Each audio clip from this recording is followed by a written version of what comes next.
We will have a sub tomorrow. Mr. Baird is going to be the sub.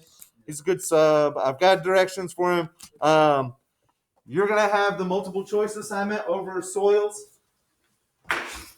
The book reading will be assigned. The assignment will be assigned. Go in and do the assignment when you get to class, and then when you get done, find something quietly to work on. I'm instructing him that you've been instructed to just find something quietly to work on whenever you're done with the assignment. So he knows it's not going to take you very long to do. Just don't be doing what you wouldn't be doing in this class. So find something quietly to do. Stay in your desk. He'll have the seating charts for everybody. And as long as everything's good, when I get back Friday, we'll probably just have a free day on Friday. Do you have a question? Do we have to page number 2? Let me look at it and see. We'll see in just a second. I don't think anybody's going to want to in this class, but I'm going to say it out loud. Anyways, UIL science team. If you're interested in the UIL science team, don't laugh. I'm the coach. I don't know what's going to happen this year. We may not even actually go to a meet. We might just do a practice meet and that's it. I don't know what's going to go on. I didn't even know if we were going to have a science team, so I'm a little late trying to get a couple people together. But if you happen to have some interest in science at all, these are the 3 categories that we test in: biology, chemistry, and physics. You do not have to be good in all 3. If you did really well in Cecil's biology or in my chemistry class, you could probably do well enough to maybe get to regionals or something like that. I think every year I've had somebody go to regionals just off of their biology score. Basically, you go to UIL and you take a science test. It's 20 questions each, 20 biology questions, 20 chemistry, 20 physics. If you don't want to answer a question, you don't have to. It doesn't count against you. So you just look at it and see what you know and do what you can and don't do the rest. So it's not too bad if you've been looking for a way to get into UIL, but you're like, I hate writing or history or whatever. You're more of a science person. This could be your ticket. Yes. Yeah, and actually physics. If you're any good at physics at all, that goes a long way because most of the people that participate in UIL have not taken physics yet because it's generally a juniors or seniors class. If you're a freshman or sophomore, you're literally not answering any of these questions. And so if you can even get a couple physics questions right, you'll usually do pretty well up until we get to regionals. I'm not gonna lie, when we get to regionals, we get to a couple schools that have much better coaches, and I don't know where they're getting their students from, but extremely smart students. So we usually get blown out. He said extremely smart students. Are you saying we're not smart?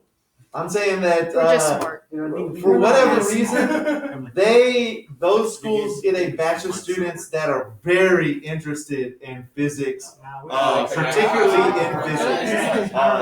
Yeah, I mean, correct me if I'm wrong. Maybe there's a couple of y'all that are just like physics freaks at home and you just watch YouTube videos about physics, but yeah, like we've all taken biology and chemistry. Physics is the great divide in the earth and space thing, or in the science thing. And oh, by the way, I'm not a physics teacher or a biology teacher, so my ability to help you learn this stuff over a couple weeks or a couple months and get you ready to compete against people who actually like it is very limited. So it's not just the students, it's also the coach. Yes?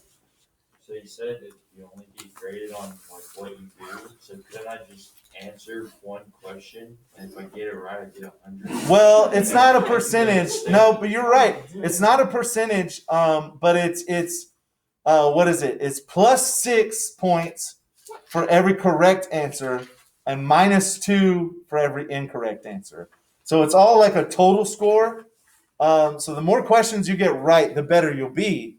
But if you try every single question and get like half of them wrong, you're gonna have a really bad score. So sometimes there are some people who don't do the majority of the tests, but they do pass and go to the next, not pass like a passing grade, but they win and go on to the next level because they didn't try things that they didn't absolutely know. And so they take points off if you get it wrong. They don't take any points off if you don't try it. Does that make sense? I feel like it should be the other way around. You don't try it, you should take points off.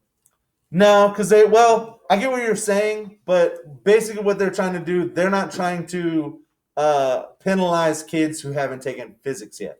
They want freshmen and sophomores to be able to compete. And if you haven't taken, like, if you're a freshman and you haven't taken chemistry or physics, you're not going to win at all that way. So this way, you do what you want to do, you do what you know you can do, and it's basically like, obviously you got to answer the most correct questions, but if you answer a bunch of stuff that you don't really know or you get it wrong, that'll cut you down some. So it's almost like a test, not just on how much you know, but how much you know that you know, and not being like, oh, I can answer all of these. Because every year we have to grade them after the contest is done, and every year there's a couple kids who didn't get coached very well, and they just went through and answered every single question. And you're not going to get all of those right. And it ends up costing you more points than if you just went through and only answered the ones you were sure about. Or I instruct my students 75% sure. If you're like 75% sure, go ahead and guess on it. If you're like, it's 50-50, don't even try it. Just leave it blank. And, you can go back later, and I'll give you the answer key later. You can go back later and find out if you would have been right or not. But better to not guess at it in that scenario. So that's what we got going on. Remember, we got this up. Everybody behave yourselves tomorrow. He should have instructions for you, and we're just doing the multiple choice over what we're doing today and what we did yesterday. So the reading is assigned. Let me actually go through like my generic student.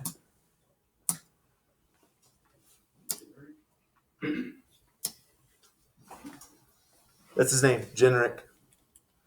Generic, I don't know. What's the last name for Generic?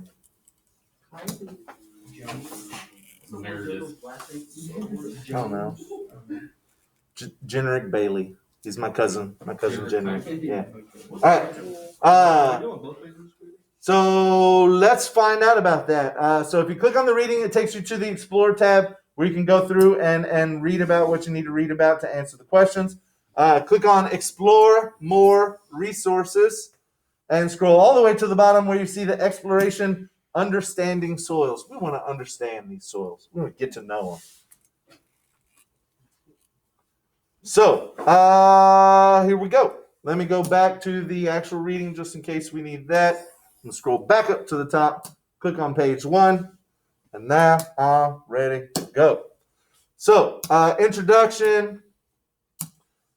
What do we have here? We have an electrical conductivity meter. What is this going to help us do? Anybody got a guess for soils? What's electrical conductivity going to help us do? Shows the electricity deal in the soil. Yeah, but can you get electrocuted from soil? Yes.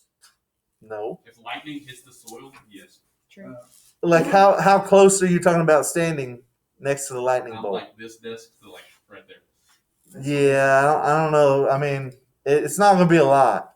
What does conduct electricity? Metal and what else? Water. So are we really concerned about metal content in the soils, or is this electrical conductivity going to tell you metal content? No, but what's the electrical conductivity going to tell you?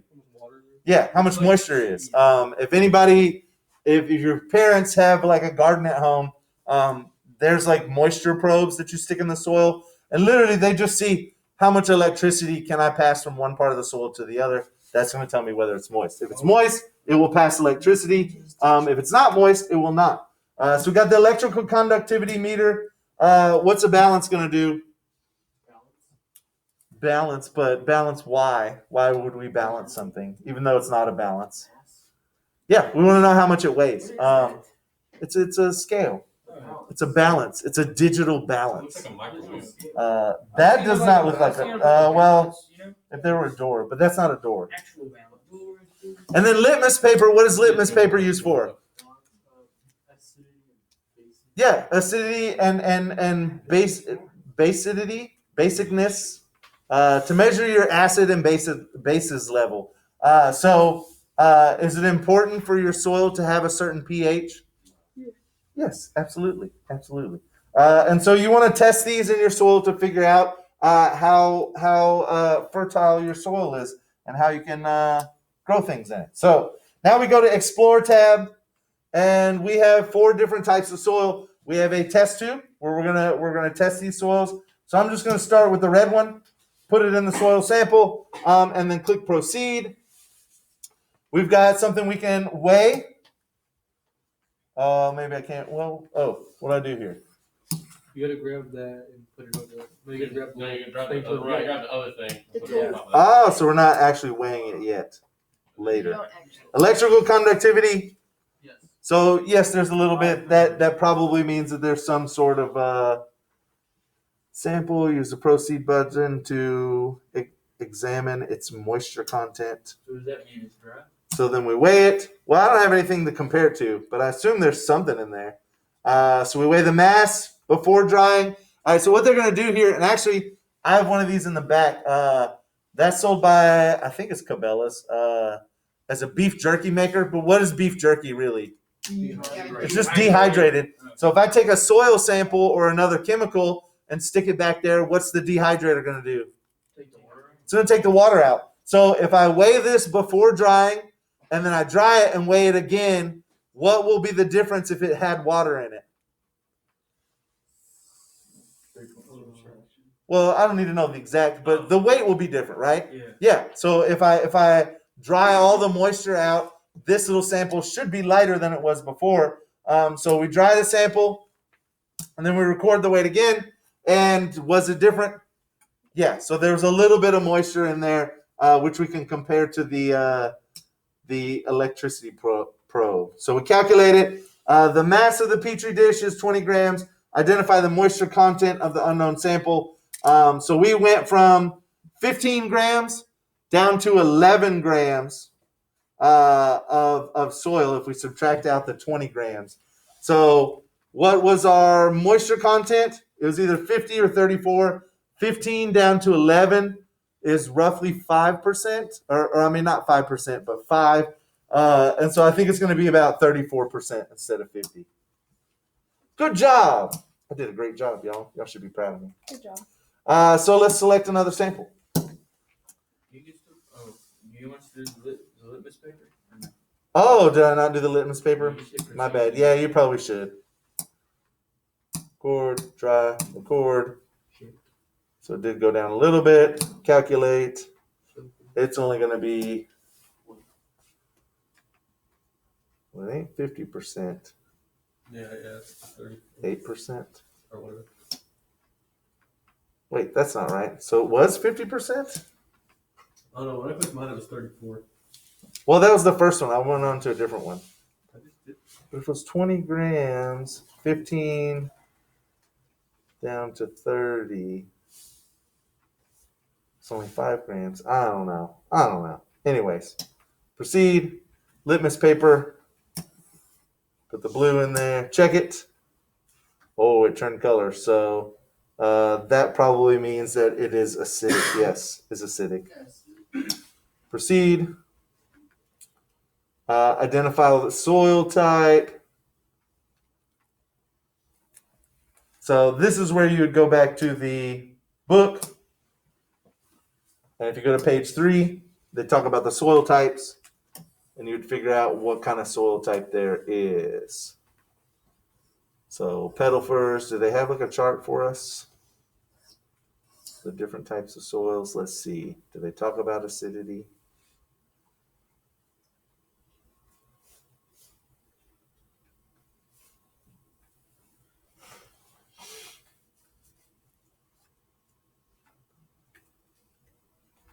Well, they don't talk about acidity at all. So maybe it's in the... I'm going to guess desert. That's not right. No. Temperate. That's right. Yeah. It had a lot of moisture content. It was like 50% moisture content. So temperate makes more sense than desert, of course. All right. Let's see. Select that. Let's finish this up. Even though I did it before, I didn't finish it. Record. Proceed. Record. Calculate. 34%. Submit. Continue. Proceed. Blue litmus paper. It did change, so it's acidic. Proceed. So is it going to be desert or tropical? It looks desert. I'm going to go with desert. That's not right. Of course I'm wrong. Tropical. That's right. So we got the tropical one. Select another sample.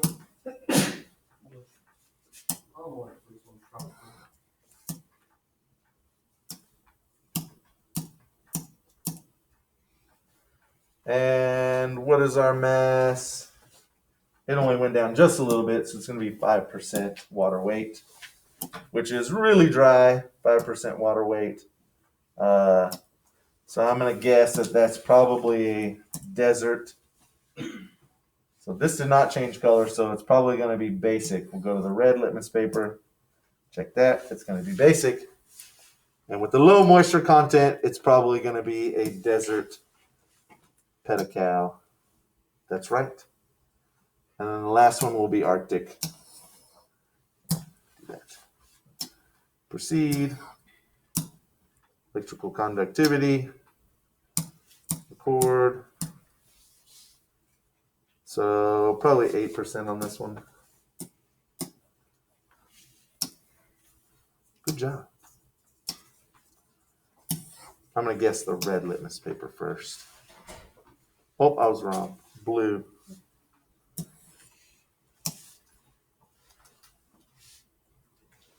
So it's acidic. And then what type is it? It's the Arctic. It's the only one we haven't used yet. Submit. That's right. Wonderful.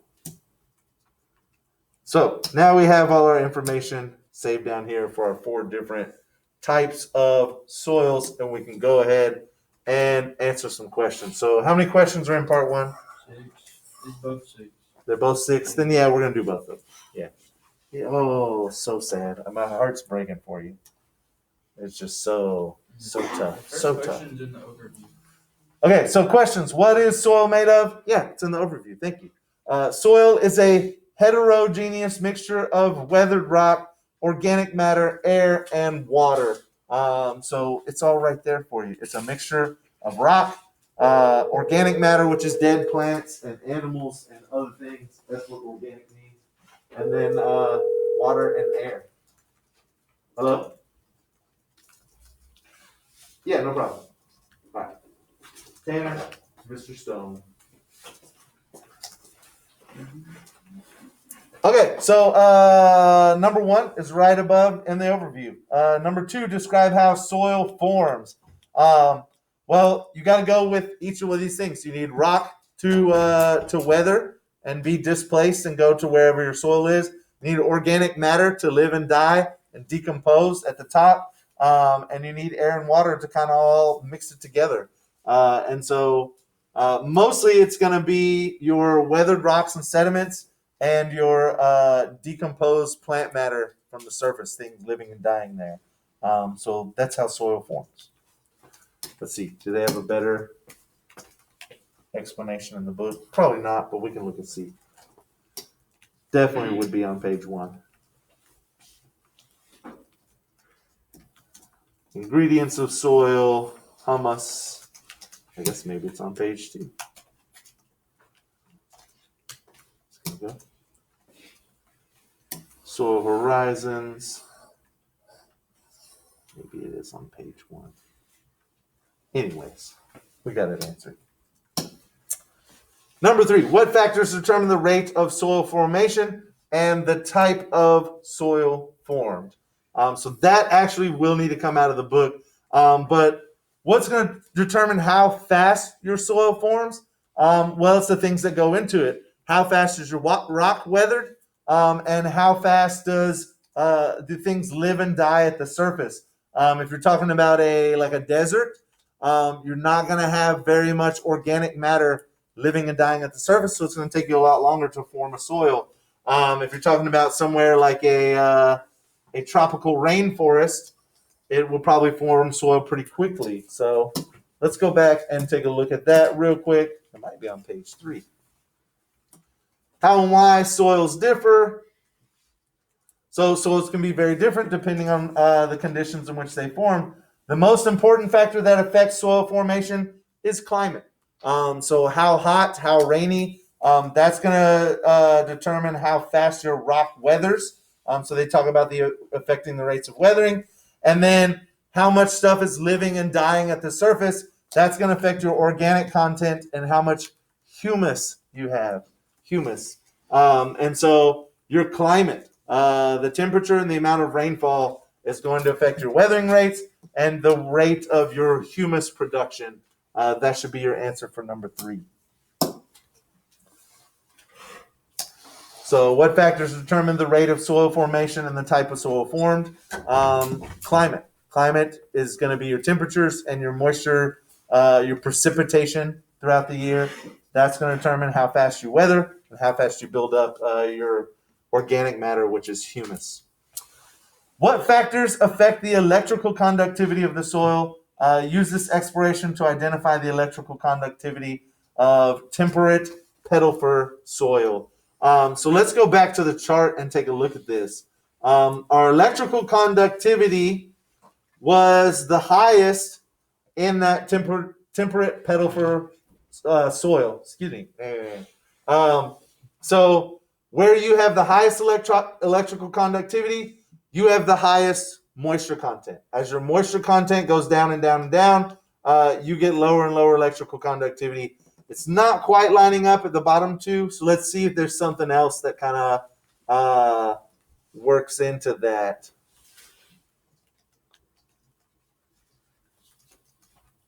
So it's also a little bit of your composition as well, because the 2 ones with the most electrical conductivity also are metal rich. They have iron and aluminum and other like metal minerals. The one that has the lowest electrical conductivity also has the lowest moisture, but it doesn't have any metal minerals. It's calcium carbonate rich minerals, not a lot of iron or aluminum, which could also help boost your electrical conductivity. So what factors go into electrical conductivity? Moisture and metal content.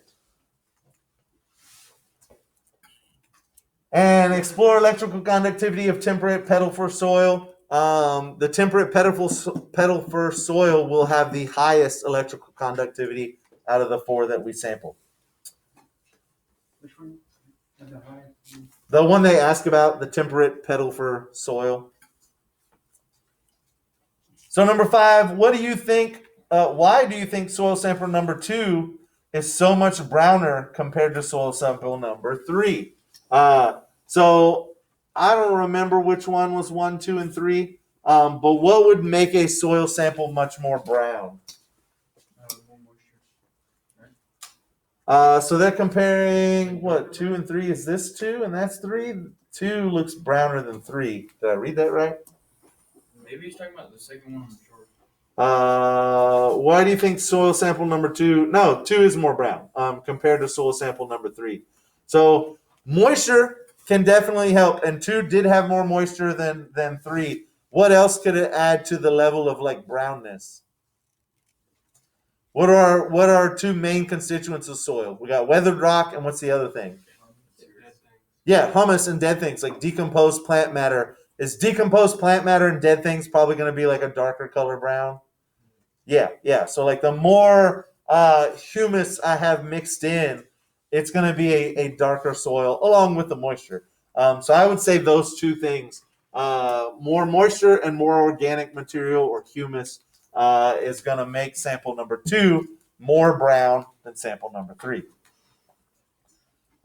Number 6, explain how the pH of a soil sample can be determined. How do we determine the pH of a soil sample? What do we do in the exploration? Yeah, we use the litmus paper. What were the 2 colors of litmus paper that we used? Red and blue. Yep, red and blue. And so the blue will tell you whether it's acidic. The red will tell you whether it's basic. And so just kind of lay that out in a sentence for me. Use the pH paper. If the blue paper changes colors, it's acidic. If the red paper changes colors, it's basic. And that will help us figure out the pH. Huh? What was number 4? Number 4, what factors affected electrical conductivity? That was the moisture and how much metal content they had. So if they had a lot of moisture or a lot of metals, they would conduct more electricity. Red, so if blue tells us it's acidic, red will tell us what? What kind of thing? It's basic, yeah, whether it's basic or not. Litmus paper, Litmus. Litmus paper.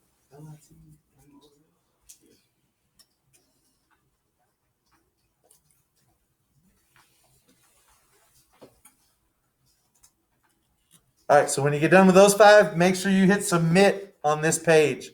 You got to submit each page separately to get them completely filled in.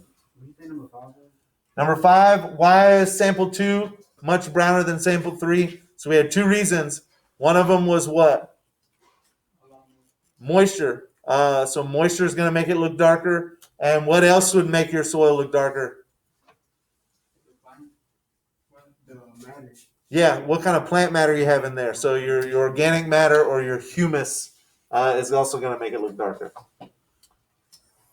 So once you get those in and submit, let's see what's on page number 2. Terrible.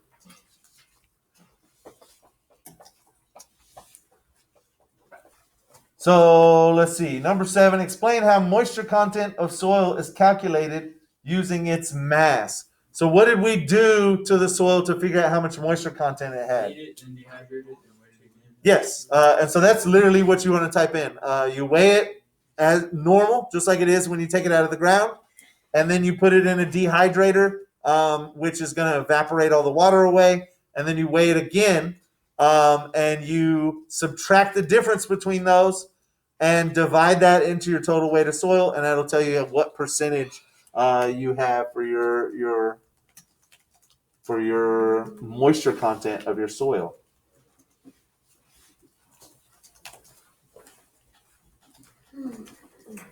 So, for example, if I have 20 grams of soil and then I weigh it again and it goes down to 10 grams, I divide 10 grams over 20 grams, and what's my answer going to be?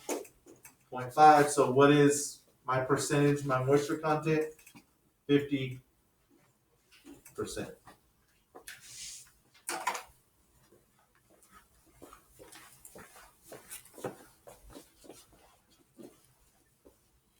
So number 8, use the exploration to calculate and compare the moisture contents of an Arctic cryosol soil and a tropical latinite soil. So we got to use the exploration, and we're comparing what? Comparing the moisture contents of the Arctic cryosol and the tropical latinite soil. So go back to our tracker, and we have the tropical laterite and the Arctic cryosol, and they want to know about the moisture contents. The tropical laterite was like 34. That was the 34% moisture. So about a third of that soil was water, which is actually pretty high. That's going to be really good. Where your Arctic cryosoil is going to be down at 8%, which is a lot lower. So they want you to compare those two moisture ratings. Your tropical soil is going to be 34%. It has aluminum, which aluminum usually has clays, which can hold quite a bit of moisture. And then you go down to the Arctic cryosoil. It's down at 8%. It has more iron-rich minerals, which aren't going to be as good as at holding your moisture content. So 34% versus 8%. The tropical one. The tropical one was 34. The Arctic one was 8%.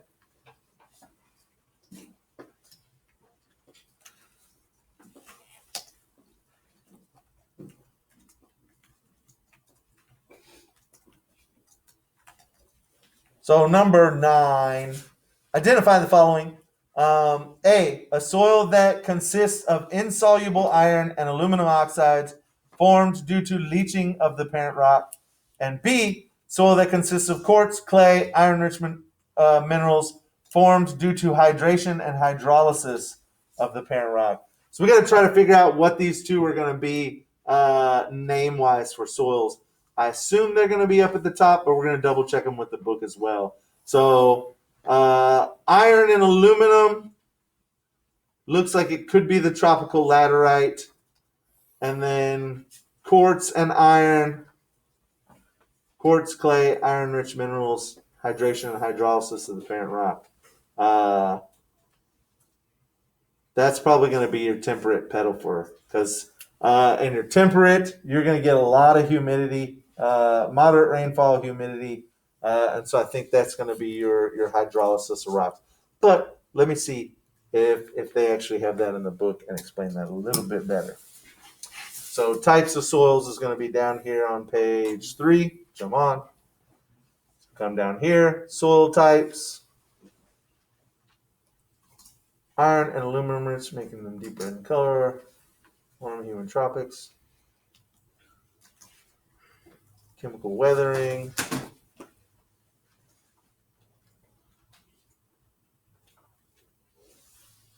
Poor in silica and calcium carbonate. Yes. So the leaching one, where the minerals are leached, is going to be your laterites, which I think I said. So, yes, the laterite is going to be, your insoluble iron and aluminum oxides formed due to leaching. So, A is going to be your laterite soil, or if you're using what they have on the chart here, your tropical laterite soil is going to be A. And then B is probably going to be your temperate pedal fir soil, which I'm going to see on the reading real quick to confirm that. But yes, it probably is temperate pedal firs. That's a pedal cal. Pedal fir soils are rich in quartz, clay minerals, and iron-bearing minerals, which is said. These soils form in regions with moderate to high rainfall, resulting in moderate rates of chemical weathering. These conditions make pedal fir soils thick and nutrient-rich, excellent for farming. That chemical weathering is going to be your hydrolysis. And what else did they describe there? Yeah, hydration and hydrolysis. The hydro is determining water. So if we have a lot of rainfall, that's what we're going to see here. So A is your tropical laterite soil, and B is your temperate pedal fir soil. Now, number 10, calculate the moisture content of a soil sample if the mass before drying is 36 grams and after drying is 30 grams. The mass of the container is 18 grams. So you're just going to have to do a little bit of math. Do the math on your own. It's not too difficult. You need to know the percent of moisture there. So they're telling you you're weighing the soil and the container together. And at the beginning, you get 36 grams. And at the end, you get 30 grams. But they're telling you the container, you don't want to weigh the container, or you want to subtract the weight out because you don't want to use that in your calculations. It is 18 grams. So you're going to have a subtraction you need to do. You're going to have, 36 minus, what was the other one they had? 32? Or what was it? 30, yeah. 36 minus 30. So you want the difference between your first weigh and your second weigh. So you're going to get that difference. And then you want to subtract from the first weigh. So I'm trying to figure out how much of my my soil content was actually moisture. The petri dish and the soil weighed 36 grams. So how much did the petri dish actually weigh? It was what, 18? So I need to subtract 36 minus 18 to get the weight of just the soil. Why can't we just do 30 minus 18? You know what I mean? Because that's not going to get you the numbers that you need. So what you need is you need to do the weight of the water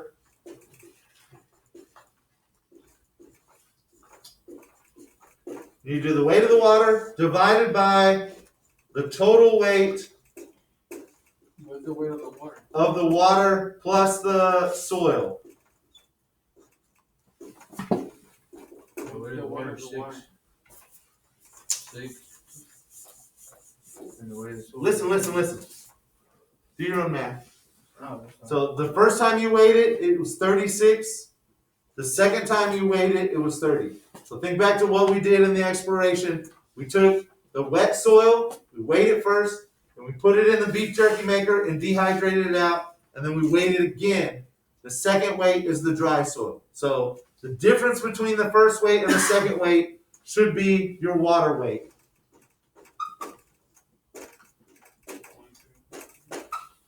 And then you need to take the total for your water and your soil and subtract out the petri dish. So your dish here is what you're subtracting out. That gets you just the weight of the soil plus water. And so then you want to divide the weight of the water over the total weight of the soil and the water, and then you want to times 100, and that equals your water percent. And for the people at home, quick view of what we were just talking about. So your first measurement minus your second measurement will get you the water weight. Your first measurement minus the weight of the dish will get you the weight of the soil plus the water only. And then you're going to do the weight of the water divided by the total weight of the water plus soil times 100, and that gets you your percent of moisture content. So whatever you get, just put it in the answer box with a little percent sign to make me feel better, and we'll see if you got it right or not. It's a challenge, a personal challenge from me to you. Okay.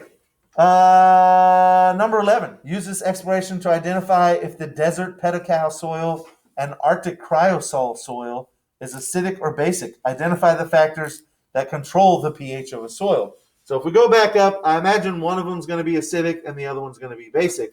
Yes, so the desert pedical is slightly basic. It's over 7. It's in between 7 and 8. That's going to be basic. The Arctic cryosol is that right? I don't really know what it can be acidic or basic. It goes from 4 to 9. So the dividing point is 7. If you're below 7, you're acidic. If you're above 7, you're basic. So the Arctic soil can be both technically, unless I'm reading that wrong, but it looks like it's 4 to 9. And then the desert pedical soil has to be basic. Why is that? What factors affect that? The factors that affect that are the composition. The desert pedical is made up of rocks that are basic. They form basic solutions when they get dissolved. So calcium carbonate is a base chemical. When it gets dissolved in water, it forms basic water. Where your Arctic cryosol is more of a mixture of different things. And so depending on, I guess, your iron content or your quartz content, you can be a little bit more acidic or a little bit more basic. Just depends on which way you go. So, You said the Arctic cryosol is both?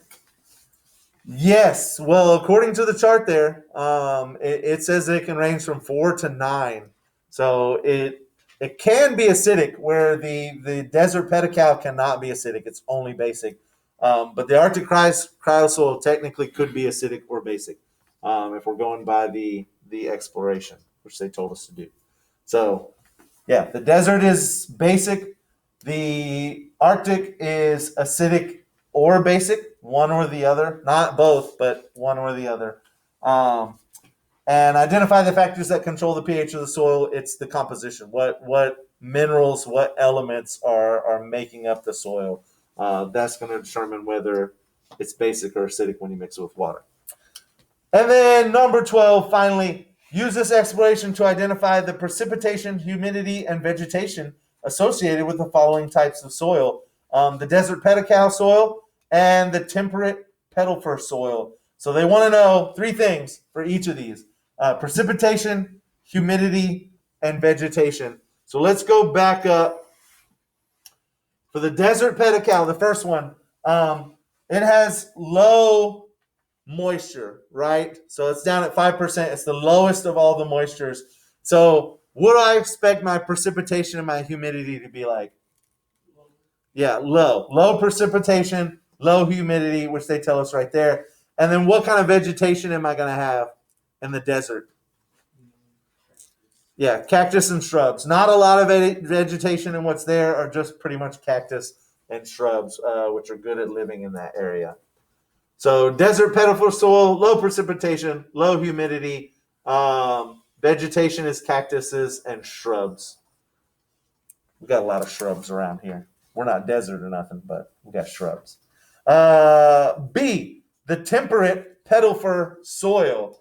So temperate is definitely going to have more moisture and humidity. So if this is the highest moisture content of all four of the soils that we sampled, the precipitation is going to be moderate rainfall. So quite a bit of rainfall. High humidity, not high, but moderate humidity.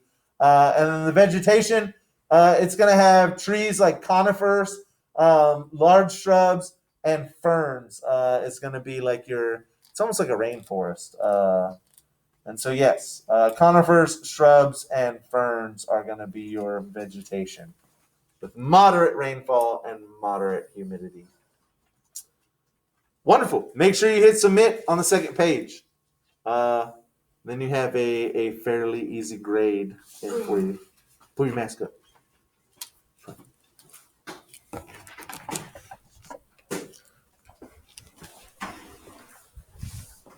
Y'all remember that stupid Pants on the Ground song? Y'all don't remember that? Kind of remember a little bit. That guy made about sagging. We need a new one for masks. Mask on your chin. Mask on your chin. Looking like a fool with your mask on your chin. Somebody get going on it. I'm telling you. Like, you update it a little bit, put it on the internet, it could blow up.